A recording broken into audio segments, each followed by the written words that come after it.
Welcome to the Backrooms level 99. Survival difficulty class Oasis. Desolate terrain. Intelligent life present. Passive entities. Description. As previously stated, level 99 is sickeningly orange, and even more so distorted. Though the photo does not capture it very well. The level, in a physical sense, is normal. The sand isn't soft and the skies aren't solid. The level resembles a red, sanded desert with no day/night cycle. The sky is always orange and doesn't seem to change at all. The sand of level 99 looks almost identical to the red sand from the front rooms, if not for the sand in level 99 being entirely comprised of oxidized metals.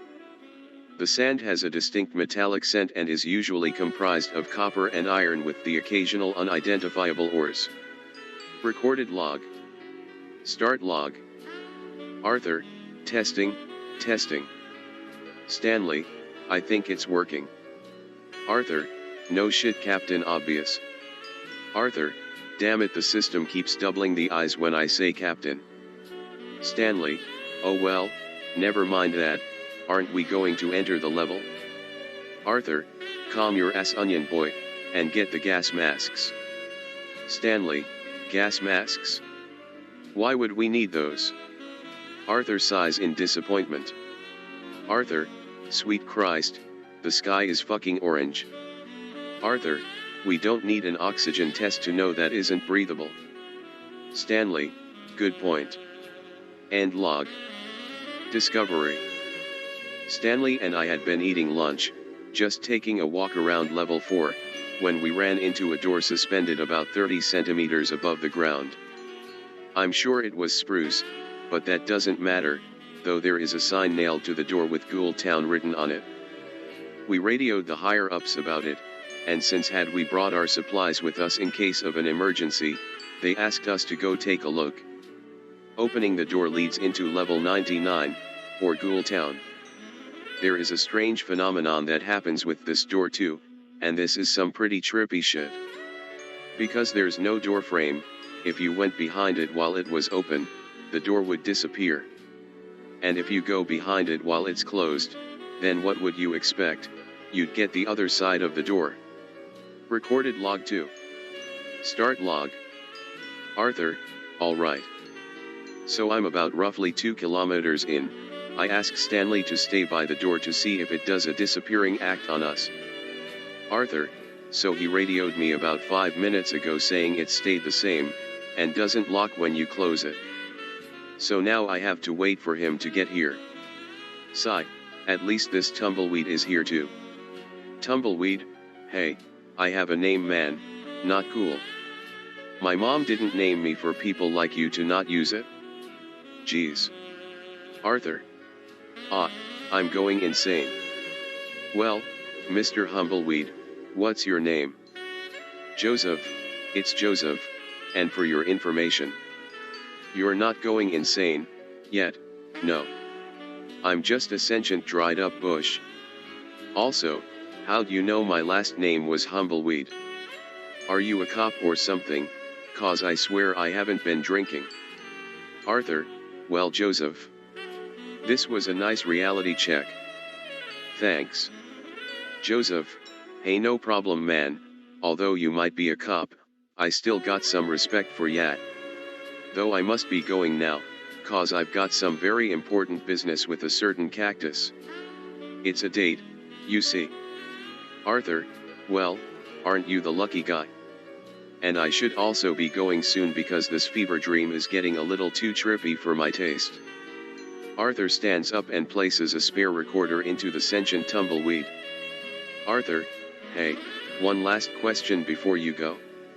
Joseph, yeah sure, ask away. Arthur, can you feel that? Joseph, you mean the breeze of the afternoon breeze? Yeah, I do. Speaking of which, I gotta go now. My ride is here. See you again sometime, Arthur. Arthur, yeah, you too, wait. When the fuck did I tell you my name? Joseph, just a lucky guess. Joseph the tumbleweed continues saying SSS as he is taken into the distance by a strong breeze. Stanley, huff, huff. Oh man. I really needed the exercise. Huff. Hope I haven't made you wait too long.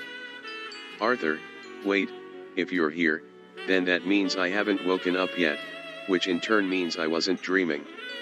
That was fucking real? Stanley, huh? Dude, what are you going on about? Arthur rests his arm on Stanley's shoulder. Arthur, between you and me, Stan. Joseph never existed. All right? Stanley, but who? Arthur, SHHHH. Just don't tell Nick, all right? Stanley, okay. Arthur gives Stanley a hard pat on the back. Arthur, fantastic. Now, where were we headed? Oh right. End log. Communities. Ghoultown. We haven't reached it yet, but we do know it probably exists. We're roughly 5 kilometers in now, too late to turn back. But we did tie a rope to the doorknob before we left. It was a real long rope the MEG had found and cut off at around 15 kilometers long and 10 centimeters thick. It was basically super strength yarn. And it was a bitch and a half to fit into our supplies, especially because Butterfingers Nicky dropped the thing and it unraveled. Though, when we eventually reach the town, the rope might be a useful pathfinder. Recorded log 3. Start log. Abrupt shuffling. Arthur, fuck this. How long have we been walking for? Stanley, whoa Arthur, you need to calm down man. Arthur, calm down? Calm down? We've been walking for a few hours but it feels like an eternity. How the fuck do we know this place even exists? I can't even tell what shade of orange is the ground, the sky, or your curly ass hair. Stanley, please just try and calm down. Here look. I'll call back to the MEG and call for backup. Arthur, oh that's going to be very helpful. They can find our bodies and attend our funeral out here. Stanley sighs loudly followed by radio buzz. MEG operative, hello. Agents. Stanley and Arthur? Stanley, yes that's us, listen, we're in need of backup. The exploration of Ghoultown is much more intensive than we expected. I'm calling to request a squad of agents as backup to make sure we make it out alive. Can you do that for me? MEG operative. Copy that, 3 agents are on standby, I just need to know where the entrance to Ghoultown is. Stanley, it's on level 4, a door suspended around 30 centimeters off the ground, right around the corner of office block D98. MEG operative. Copy that, we're sending them your way as we speak. Stanley, thank you so much. Stanley turns off the radio and packs it away. Arthur, great, so when's the funeral? TCH. Why in the fuck did we think running around a desert, with no plan in mind, was a good idea? Stanley, listen Art, I have quite literally known you for my entire life. Get your shit together, we're getting out of this alive or I'm going to kill you myself. Arthur, Stan Arthur, I don't know what to say to that, sorry Stan, I lost myself for a second there. Stanley, sigh it's fine man, what are friends for?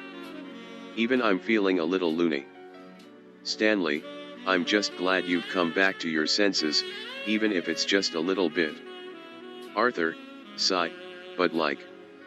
Arthur, I'm so fucking tired.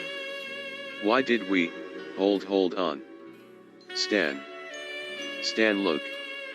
Holy shit we made it? Stanley, no way, dude you're fucking with me aren't you?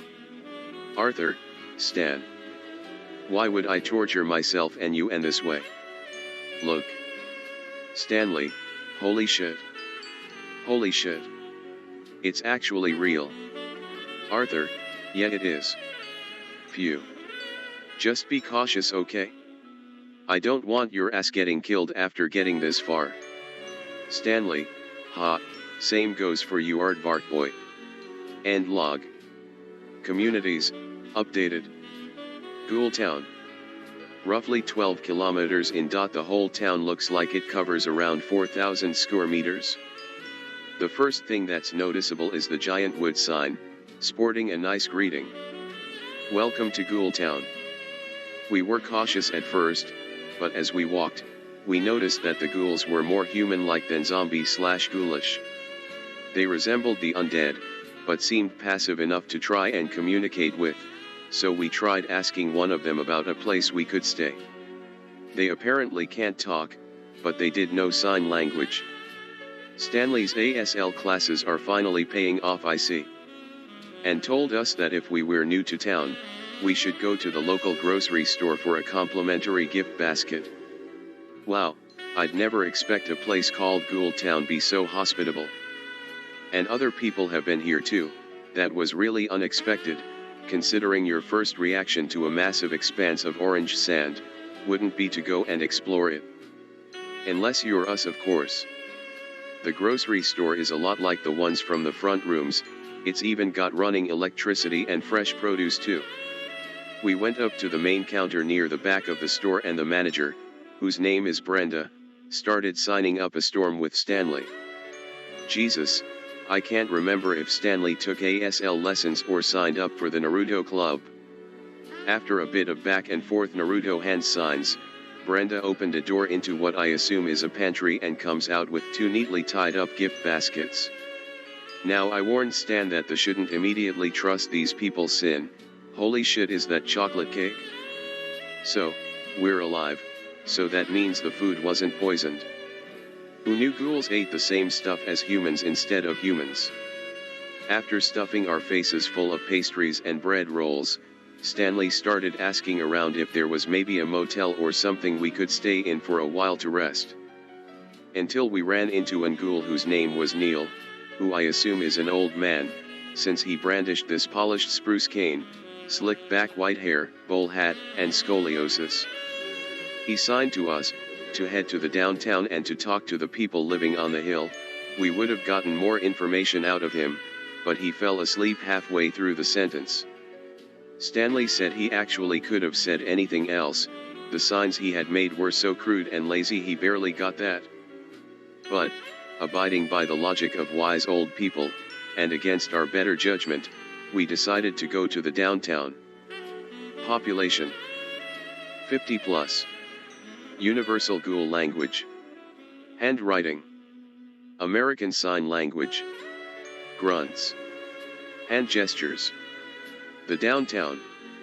After following the directions of some more ghouls, we found a massive sign with "Downtown this way" written in big red letters. So with this amazing information in hand, we hauled our nauseous half-asleep asses over to the house on top of the hill, though it's more of a sand dune. Luckily there was a cobblestone path that lead us to the house. Stanley is starting to feel really sick though, so I hope that these ghouls have some pencil and paper. And also that the food we received earlier wasn't poisoned. My eyes are getting relentlessly itchy, as well as the aforementioned nausea getting a bit worse. Thank God that the downtown was barely 10 minutes away from the main part of Ghoul Town. I don't think Stan could have gone another 12 kilometers. Though, it was my turn to ask, so while Stanley sat down on the porch and took deep breaths, I took my own deep breath and rung the doorbell. Recorded log 4. Start log. Arthur, hello. Oh, we have some visitors, Fred. Fred, visitors. Is it Deborah again? Because I keep telling her we don't need another water filter. It doesn't matter if water tastes slightly different, they can't even taste anything. Nay. Fred, sigh Bob, can you just tell me instead of grunting? Bob, oh, alright fine. The slight sound of rustling and footsteps can be heard, and an eye can be seen through the mail slot in the door. Bob, oh hey. Fred, we got humans here. Arthur, whoa, I was not expecting you to. Bob, huh. Oh yeah, it must be strange seeing a talking ghoul here, right? Considering nobody else can. Arthur, yeah, though they were really nice to us. Fred, oh hey there, don't mind Bob, he's a kind of childish, I guess. Arthur, haha, yeah, I guess. Fred, oh, are those gas masks? Bob, oh yeah. You'd usually need oxygen tanks. You guys can probably only stay another hour or two before your symptoms worsen to the point where they can't heal. Arthur, What? Stanley, ugh. Please don't shout, man, I feel so, ugh. Arthur, fuck man, you ran 2 kilometers earlier, your air filters must have been shredded a long time ago. Bob, breathe through your nose, it helps filter out at least some of the rust from entering and destroying your lungs.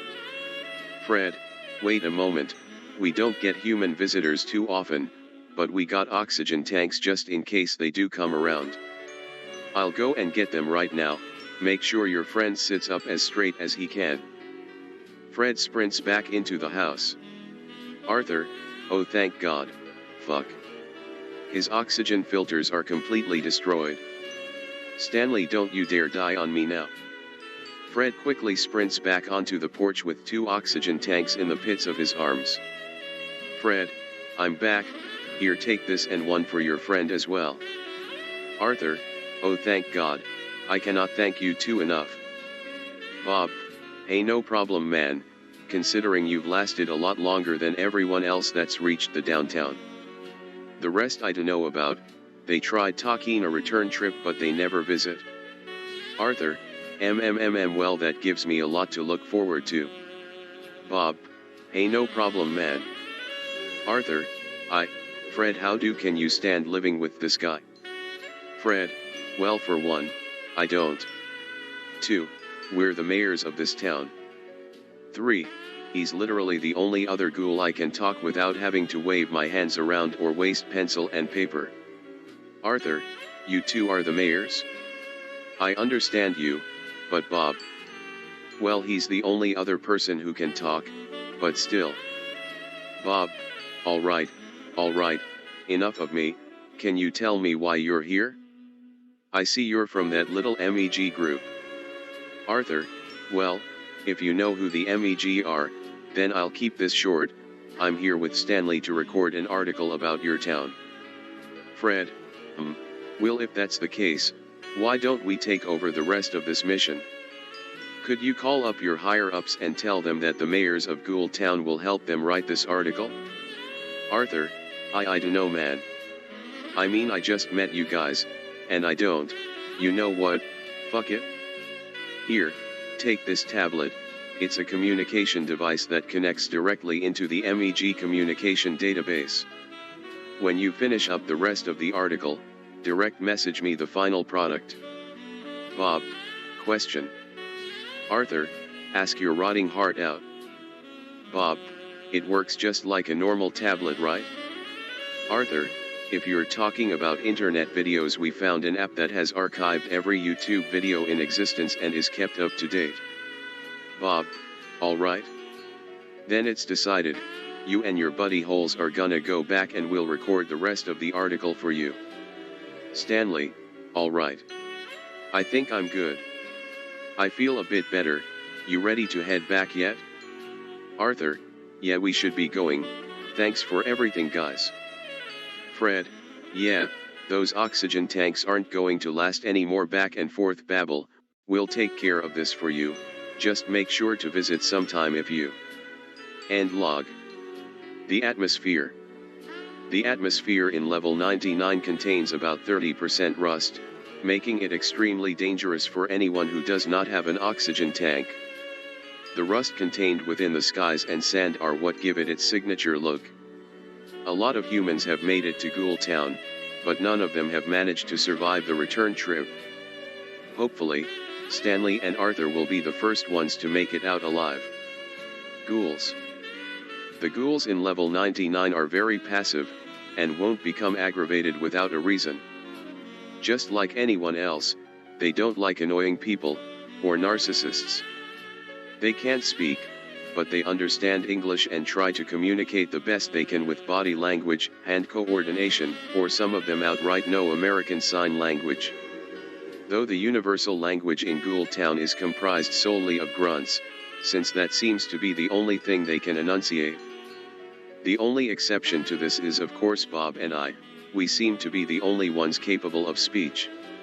Entrances and exits. Entrances. On level 4, there is a door suspended roughly 30 centimeters off the ground, with a sign hung on it that says, Ghoul Town, in big red letters. On level 11, there is a random trapdoor floating 2 meters off the ground. When you open the trapdoor, a ladder will fall out which you can use to climb through into level 99. Exits. To exit the level, you have to come back through the same door, or discover a different door which leads to other levels.